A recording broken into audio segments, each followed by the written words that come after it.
Channel ఈరోజు ఏం జరగబోతుందో తెలుసుకుందామా? ఇంకా ఎపిసోడ్లోకి వెళ్ళిపోతే కార్తీక్ అలాగే జ్యోత్స్న మాట్లాడుకుంటూ ఉంటారు. ఇక జ్యోత్స్న, ఏంటి బావా అలా చూస్తున్నావు? నీ పెళ్లి రోజుకి నేను ఇస్తున్న అద్భుతమైన గిఫ్టు, ఈ తాళి నా మెళ్ళో కట్టి నేను నీకు గిఫ్ట్గా ఇస్తున్నాను అని వెనకాలనే కార్తీక్, నీకు మతుండే మాట్లాడుతున్నావా? నాకు పెళ్ళైంది, నా భార్య దీప కూడా ఉంది. నీకు ఆల్రెడీ చెప్పాను, పగటి పూట కలలు కనమాకు అని. ఇంకా నువ్వు ఆ కళ్ళలోంచి బయటపడినట్టున్నావు. బావా, నేను కల కనట్లేదు, నిజమే చెప్తున్నాను. నేను నీకిచ్చే బహుమతి ఇదే బావా. ఈ తాళి నా మెళ్ళో కట్టి నన్ను నీ భార్యగా చేసుకో బావా అని వెనకాలనే జ్యోత్స్న, ఆశకైనా హద్దుండాలి. చూడు, ఆ రాముడు ఎలాంటివాడో నేను కూడా ఆ టైపే. నా జీవితంలో భార్య అనేది ఒక్కరే, అది దీప మాత్రమే. చూడు, అత్తయ్య అలాగే మావయ్య ఇక మా అమ్మ అందరూ కలిసి ఏ టైంలో మాటిచ్చుకున్నారో తెలియదు, కానీ ఆ దేవుడు ఆ మాటని నిజం చేశాడు. నా మరదల మెడలోనే నేను తాళి కట్టేలా చేశాడు. మాది ఇప్పుడు వేసిన బంధం కాదు, ఎప్పుడో పుట్టగాలనే ముడిపడిన బంధం. మరి నాదేంటి బావా? నేను పుట్టగాలనే నీ భార్య అన్నారు, వాళ్ళు తెలియక అన్నారు, కానీ అసలైన మనిషి నా భార్య అయింది బావా. చూడు పెద్ద మేడం, నువ్వెంత ఊహించుకున్నా, నువ్వు నన్ను ఎన్ని రకాలుగా భయపెట్టి ఇబ్బంది పెట్టాలని చూసినా, చచ్చినా నేను నీ మెడలో తాళి కట్టను. నీ మెడలో తాళి కట్టేవాళ్ళు ఆల్రెడీ ఒకరు ఉన్నారు బావా. అవును, నేను ఆల్రెడీ నీకు సంబంధాలు వెతికే వేటలోనే ఉన్నాను. రేపో మొప్ప దొరికేస్తాడు, వాడితోనే ఈ తాళి నీకు కట్టిస్తాను. భద్రంగా నీ దగ్గరే ఉంచుకో, ఎందుకైనా మంచిది అని వెనకాలే బావా. ఒకప్పుడు నేను ఇలాగే నీకు తాళి తీసుకొచ్చిస్తే ఆ తాళి దీప మెడలో కట్టావు. ఇప్పుడు ఈ తాళి వేరొకరు నా మెడలో కడతారు అంటున్నావు. ఏంటి బావా దీనికి అర్థం? ఏముంది, నువ్వు మనసులో ఉన్న ఉద్దేశం ఎప్పటికీ జరగదు అని అప్పుడు ప్రూవ్ అయింది, ఇప్పుడు కూడా ప్రూవ్ అవుతుంది బావా. నీకు నేను ఇక్కడికి ఎందుకు వచ్చానో, ఇక్కడికి నేను ఎందుకు తీసుకొచ్చానో నువ్వు కల్లో కూడా ఊహించుకోలేవు బావా. ఏం చేస్తున్నావు పెద్ద మేడం, చెప్పు. నేను ఊహించుకోలేని పని నువ్వేం చేయబోతున్నావు? చూడు బావా, నువ్వు నా మెడలో ఈ తాళి కట్టకపోతే అక్కడ ఇంట్లో ఉన్న దీప చచ్చిపోతుంది. బెదిరిస్తున్నావా? బెదిరించడం కాదు బావా, ఆల్రెడీ నేను ప్లాన్ చేశాను. అవును, నువ్వు కనుక నా మెడలో ఈ తాళి కట్టకపోతే ఇంట్లో ఉన్న దీప కూతురు శౌర్య, అదే నీ కూతురు శౌర్య, ఇద్దరిలో ఎవరో ఒకరు పైకి పోతారు బావా. జ్యోత్స్న, బావా, నువ్వు టైము వెయిట్ చేసే కొద్దీ అక్కడ వాళ్ళ ప్రాణాలు రిస్క్లో ఉంటాయి బావా. నేను జోక్ చేస్తున్నాను అనుకుంటున్నావేంటి? నేను చెప్పేది నిజం. నిజంగానే ఈ తాళి నువ్వు నా మెడలో కట్టకపోతే అక్కడ దీప ప్రాణాలు అలాగే నీ కూతురు శౌర్య ప్రాణాలు గాల్లో కలిసిపోతాయి. ఆలోచించుకో బావా. నాతో పెళ్లి చేసుకుంటే నీ జీవితం హ్యాపీగా ఉంటుంది, లేకపోతే అక్కడ దీప చచ్చిపోతుంది. జ్యోత్స్న, అనవసరంగా పిచ్చివాగుడు వాగమాకు. అక్కడ నా భార్యకి కానీ నా కూతురికి కానీ ఏదైతే నిన్ను మాత్రం వదిలిపెట్టను బావా. నువ్వు ఇంత అమాయకుడివేంటి? నా మెడలో తాళి కడితే నేను వాళ్ళని ఏమీ చేయను. నీకు ఇంత చిన్న విషయం అర్థం కాకపోవడం ఏంటి? ఇదంతా నిజంగా నాకు చాలా నవ్వొస్తుంది బావా. నీకు నేను 5 నిమిషాలు టైం ఇస్తున్నా. ఈ 5 నిమిషాల్లో నువ్వు నాకు ఈ మెడలో తాళి కడితే అక్కడ దీప శౌర్య ప్రాణాలతో ఉంటారు, లేకపోతే వాళ్ళు చచ్చిపోతారు. ఆలోచించుకో బావా. కౌంట్ డౌన్ స్టార్ట్ అంటూ జ్యోత్స్న వాచ్ని చూస్తూ ఇక కార్తిక్కి టెన్షన్ పెడుతుంది. కార్తిక్, జ్యోత్స్న, నువ్వు అనుకున్నది ఇది జరగనివ్వను అని కార్తిక్ కంగారు పడుతూ ఉంటాడు. ఇంకా ఒక పక్కన పారిజాత ఇంటికైతే వచ్చేస్తుంది. రాగానే సుమిత్ర, అత్తయ్య గారు మీరు ఒక్కరే వచ్చారేంటి? జ్యోత్స్న ఫోన్ లిఫ్ట్ చేసిందా? జ్యోత్స్న ఏంటి ఇంకా రాలేదు? జ్యోత్స్నకి ఏమైనా అయిందేమోనని నాకు కంగారుగా ఉంది. సుమిత్ర, ఎందుకు కంగారు పడతావు? జ్యోత్స్నకేమీ కాదులే, ఆ కార్తిక్ గడు పక్కనే ఉన్నాడుగా, దానికేం కాదులే అని అంటూ ఉంటే శివనారాయణ, అయినా నీకేమైనా పిచ్చా? అక్కడ జ్యోత్స్నకి బాగోపోతే నాకు ఫోన్ చేసి చెప్పాలని తెలీదా నీకు? అది కాదండి, అదేదో తల తిరుగుతుందంటుంది. చిన్న విషయమే కదా అని నేను చెప్పలేదు. నీతో పెట్టుకుంటే ఇలాగే అవుతుంది. ఆ కార్తిక్ గారు కూడా ఫోన్ చేస్తుంటే నాట్ రీచబుల్ వస్తుంది. జ్యోత్స్న ఫోన్ ఏమో లిఫ్ట్ చేయట్లేదు. అసలు అక్కడ ఏం జరుగుతుందో నాకేమీ అర్థం కావట్లేదు. ఈ దశరథ్ కూడా కరెక్ట్ టైంకి ఇంట్లో లేకుండా వెళ్ళిపోయాడు. అసలు దశరథ్ ఎక్కడికి వెళ్ళాడు అని అంటూ ఉంటే ఇక పారిజాతం, దశరథ్ ఇంట్లో లేడా?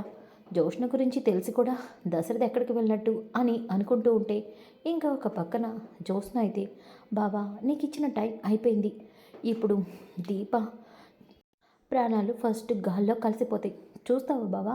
లైవ్లో నీకు ఆ వీడియోని చూపించమంటావా అని జ్యోత్స్న ఫోన్ ఓపెన్ చేసి చూడగానే అక్కడ ఆ రౌడీ, మేడం ఇక్కడ మీరు పంపించిన ఆమె లేదు మేడం, ఆమె కోసమే వెయిట్ చేస్తున్నాను, తన ఇంట్లో లేదు మేడం అని వినగానే, ఏయ్ పిచ్చెక్కిందారా నీకు? లేకపోవడం ఏంటి? దీప ఇంట్లోనే ఉంటుంది, సరిగ్గా చూడు. లేదు మేడం నేను చెప్తుంది నిజమే అని వెనకాలనే కార్తీక్ ఒక్కసారిగా విజిలేస్తాడు. దాంతో జ్యోత్స్న, బావా పెద్ద మేడం నన్ను అంత తేలిగ్గా అంచనా వేస్తున్నావేంటి? నీకు ఇంకా అర్థం కాలేదేమో అని అంటూ ఉంటే బావకి డౌట్ వచ్చిందా? అందుకని దీపని ఆల్రెడీ సేఫ్ ప్లేస్లో ఉంచేశాడా ఏంటి అని జ్యోత్స్న, బావా నువ్వేమంటున్నావు అని వెనకాలనే ఒక్కసారిగా, పెద్ద మేడం ఒకసారి తల రైట్ టైం తిప్పి చూడండి అని వెనగాలనే అక్కడ దీప అలాగే దశరథ ఉంటారు. ఒక్కసారిగా వాళ్ళిద్దరిని చూసిన జ్యోత్స్న షాక్ అయిపోతుంది. డాడీ అంటే దీపం తీసుకొని ఇక్కడికి వచ్చాడు, అసలు వీళ్ళకి నేను ఇక్కడే ఉన్న విషయం ఎలా తెలుసు అని జ్యోత్స్న ఆలోచిస్తూ ఉంటుంది. ఇక కార్తీక్, ఏంటి పెద్ద మేడం దీప మావయ్య ఇక్కడికి ఎలా వచ్చారనుకుంటున్నారా? ఆల్రెడీ నేను కారులో వెళ్తున్నప్పుడే మావయ్యకి మన లొకేషన్ని షేర్ చేశాను, అది తీసుకొని దీపం తీసుకొని మావయ్యని రమ్మని మెసేజ్ చేశాను.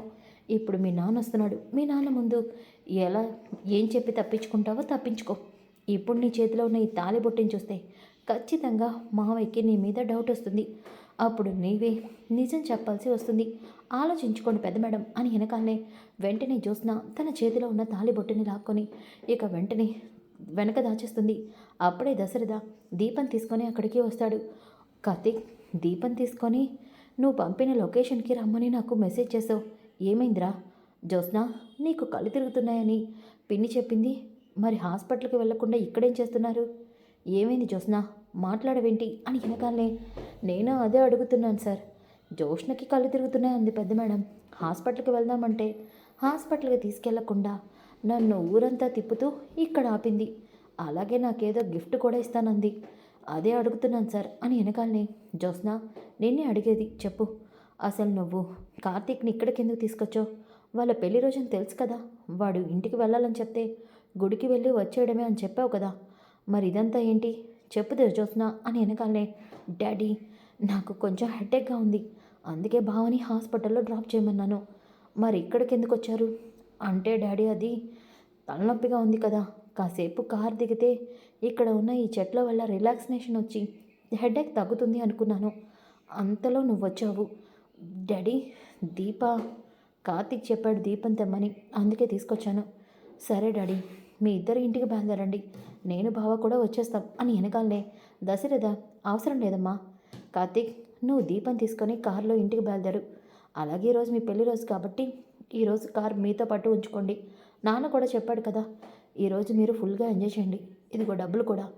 డాడీ బావ నన్ను ఇంట్లో డ్రాప్ చేస్తాడు, జ్యోత్స్న నేను చూసుకోవడానికి ఈ కన్న తండ్రి ఉన్నాడు కదమ్మా, వాడితో పనేముంది, కార్తీక్ దీపం తీసుకొని బయలుదేరు అని వెనకాలనే దీప, ఎలా ఉంది స్ట్రోక్ పెద్ద మేడం అని చెప్పేసి కార్తీక్ సైలెంట్గా అంటాడు. ఇక జ్యోత్స్నకి ఏం మాట్లాడాలో కూడా అర్థం కాదు. ఇక కార్తీక్ అలాగే దీప, బాయ్ పెద్ద మేడం, థ్యాంక్ యూ పెద్ద మేడం, మీ కారు ఈరోజు మాకు గిఫ్ట్గా ఇచ్చినందుకు అని ఇద్దరు కూడా అక్కడి నుంచి వెళ్ళిపోతారు. ఇక దశరథ వాళ్ళకి బాయ్ చెప్పి, జ్యోత్స్న బయలుదేరదామా అని వెనకాలనే, ఆ డాడీ వెళ్దాం, హెడేక్ అన్నావుగా హాస్పిటల్కి వెళ్దామా? లేదు డాడీ తగ్గిపోయింది అని చెప్పేసి జ్యోత్స్న ఇక వెళ్ళి కారులో కూర్చుంటుంది. ఇక దశరథ మనసులో, ఇక్కడేదో జరిగింది, కార్తీక్ అందుకే దీపం తీసుకొని రమ్మని నాకు మెసేజ్ చేశాడు, నేను సమయానికి ఇక్కడికి రావటమే మంచిదైందనమాట, జ్యోత్స్న ఏదో చేస్తుంది, కార్తీక్తో మాట్లాడి విషయం ఏంటో తెలుసుకోవాలి అని అనుకుంటాడు. ఇంకా ఒక పక్కన కార్తీక్ అయితే, దీపా ఏమైంది అలా ఉన్నావు? బావా జ్యోత్స్న గురించి నీకు తెలిసి కూడా ఎందుకు వెళ్ళావు? దీపా కొన్నిసార్లు మనం మన కర్తవ్యానికి తలంచి తీరాలి, ఇప్పుడు నేను చేసింది కూడా అదే, చూసావుగా దాని వేషాలు? చూశాను, అందుకే కదా మావయ్యని నిన్ను తీసుకొని రమ్మని చెప్పాను. బావా అసలు జ్యోత్స్న నీతో ఏం మాట్లాడింది? జ్యోత్స్న ఎందుకు ఇలా చేస్తుంది? దీపతో నిజం చెప్పకూడదు, ఒకవేళ నిజం చెప్తే డైరెక్ట్గా జ్యోత్స్న దీప గొడవ పడతారు, అలా జరగడం దీపకే ప్రమాదం, చెప్పకపోవడమే మంచిది అని కార్తీక్, జ్యోత్స్నకి నాకు తెలిసి డౌట్ వచ్చి ఉంటుంది, ఆ డౌట్ని క్లియర్ చేసుకోవడానికి ఇలా పిచ్చి వేషాలన్నీ వేస్తుంది, ఈరోజు మన పెళ్లి రోజు కదా చెడగొట్టడానికి ఇదంతా చేస్తుంది. దీపా చెప్పు ఎక్కడికి వెళ్దాం? ఆ విషయం గురించి వదిలే, మనం సౌర్యం తీసుకొని ఎక్కడికైనా వెళ్దాం, సరేనా? సరే బావా అని అంటుంది. ఇక జ్యోత్స్న అయితే ఇంటికి రాగానే సుమిత్ర, అమ్మ జ్యోత్స్న నీకేం కాలేదు కదా? మమ్మీ నాకేమవుతుంది? నేను బాగానే ఉన్నాను. అవునులే, ఈ పాపిష్టి దానికి ఏమవుతుందిలే అని పారిజాతం అనుకుంటూ ఉంటే ఇక శివనారాయణ, దశరథ మీ ఇద్దరు ఒకే కారులో వచ్చారా? మరి కార్తీక్? నాన్న, దీపని కార్తీక్ని కారులో బయటకు వెళ్ళమని చెప్పాను. జ్యోత్స్న నేనే తీసుకొచ్చాను. అవునా దశరథ, చాలా మంచి పని చేసావు. పాపం ఈరోజు దీప పెళ్లి రోజున ఇద్దరు విడివిడిగా ఉన్నారని చాలా బాధపడ్డాను. చాలా మంచి పని చేశావు దశరథ. ఇద్దరు బయటికి వెళ్ళుంటారు అని వెనకాలనే దశరథ శివనారాయణ, పారిజాతం నీలో చాలా మార్పు వచ్చింది. ఈ మార్పు కొన్ని రోజులైనా ఎప్పుడు ఇలాగే ఉంటావా? అదేంటండి అలా అంటారు? ఈ మార్పు ఎప్పుడూ ఉంటుంది. ఎందుకంటే దీప నా మనవరాలు అని పారిజాతం మనసులో అనుకుంటుంది. ఇక జ్యోత్స్న అయితే కోపంగా అక్కడి నుంచి పైకి వెళ్ళిపోతుంది. ఇక పారిజాతం, ఓసే పాపిష్టిదానా, నువ్వు నా మనవరాల్ని నా మనవడి నుంచి దూరం చేయాలని చూసావు. అందుకే దేవుడు నీకు ఇలా చేశాడే అని చెప్పేసి అనుకుంటుంది. ఇంకా ఒక పక్కన ఉదయం అవుతుంది. ఉదయమైన తర్వాత దశరథ కార్తీక్ ఒక ప్లేస్లో మాట్లాడుకుంటూ ఉంటారు. అరే కార్తీక్, ఏం జరుగుతుందిరా? జ్యోత్స్నలో చాలా మార్పును చూశాను. జ్యోత్స్న మాట్లాడే ప్రతి మాట నాకెందుకో తేడాగా అనిపిస్తుంది. ఎప్పుడు లేని జ్యోత్స్న దీపం మీద ప్రేమని అభిమానాన్ని చూపిస్తుంది. మొన్న పడిపోతున్న దీపని కాపాడింది. ఇదంతా చూస్తూ ఉంటే నాకెందుకో జ్యోత్స్న విషయంలో అనుమానంగా ఉంది. చెప్పు, జ్యోత్స్నకి నిజం తెలిసిందా? అవును మావయ్య, నువ్వు చెప్పింది నిజమే. జ్యోత్స్నకి నిజం తెలిసింది. తన ఇంటి వారసురాలు కాదని, దీపే అసలైన వారసురాలని, ఇంకా అలాగే దీపకి నాకు నిజం తెలుసని, కావాలనే ఇలా నాటకాలు ఆడుతున్నామని అన్నీ కూడా జ్యోత్స్నకి తెలిసిపోయినాయి. కార్తీక్, అవును మావయ్య. అంతేకాదు, మొన్న నూనె వేసి దీపని పడిపోయేలా చేసింది కూడా జ్యోత్స్నే. ఇంకెందుకు, నిన్న మా పెళ్లి రోజని మా ఇద్దరిని విడదీయడానికే జ్యోత్స్న నన్ను ఊరంతా తిప్పింది. అందుకే నీకు అక్కడికి రమ్మని చెప్పాను. అక్కడికి వచ్చినాక కూడా జ్యోత్స్న దీపని చంపుతానని, తన మెడలో తాళి కట్టమని కూడా నన్ను బెదిరించాలని చూసింది. ఏంటో నువ్వంటుంది? అవును మావయ్య. మరి జ్యోత్స్న పబ్లిక్గా ఇలా చేసింది అంటే దీపని ఏదైనా చేస్తుందేమో మావయ్య. దీప పక్కన నేను ఉండగా దీపకి ఏమీ కాదు. ఇంకొక మాట మావయ్య, జ్యోత్స్న ఇప్పుడు ఎలా అయినా సరే నన్ను దక్కించుకొని ఈ ఆస్తి మొత్తం తనకి దక్కాలని చూస్తుంది. దానికోసం జ్యోత్స్న ఏదైనా చేస్తుంది.